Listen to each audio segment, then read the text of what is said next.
ഇന്ന് വീട്ടിൽ സത്യനാരായണ വ്രത പൂജ ഉണ്ടെന്ന് ഞാൻ പറഞ്ഞായിരുന്നു. അപ്പോൾ വളരെ ഭംഗിയോടെ തന്നെ നടത്തി വന്നു കേട്ടോ.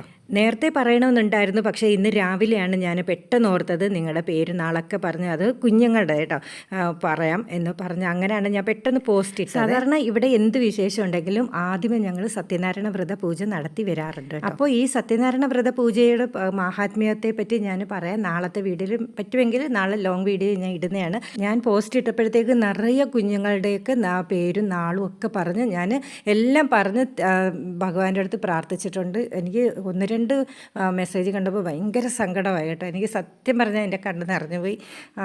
അവർക്ക് വേണ്ടിയൊക്കെ ഞാൻ പ്രാർത്ഥിച്ചിട്ടുണ്ട്. അതുപോലെ തന്നെ സത്യനാരായണ വ്രത പൂജയ്ക്ക് പ്രത്യേക ഒരു നിവേദ്യം ഉണ്ട് കേട്ടോ, പ്രസാദമാണ്. അത് ഇതിന് മാത്രമേ ഞങ്ങൾ സാധാരണ ചെയ്ത് വരാറുള്ളൂ. നമ്മുടെ പ്രജി സുധിക്ക് ഹാപ്പി വെഡ്ഡിങ് ആനിവേഴ്സറി. അതേപോലെ തന്നെ ബർത്ത്ഡേ ആഘോഷിച്ച അമലു മോള്, പിന്നെ റായ്ക്കുട്ടിയുടെ 2 വയസ്സുള്ള ആർവ മോള്, പിന്നെ ഫാത്തിമ ഫവേസിൻ്റെ ഭർത്താവിൻ്റെയും ബർത്ത്ഡേ ആയിരുന്നു. എല്ലാവർക്കും ഹാപ്പി ബർത്ത്ഡേ.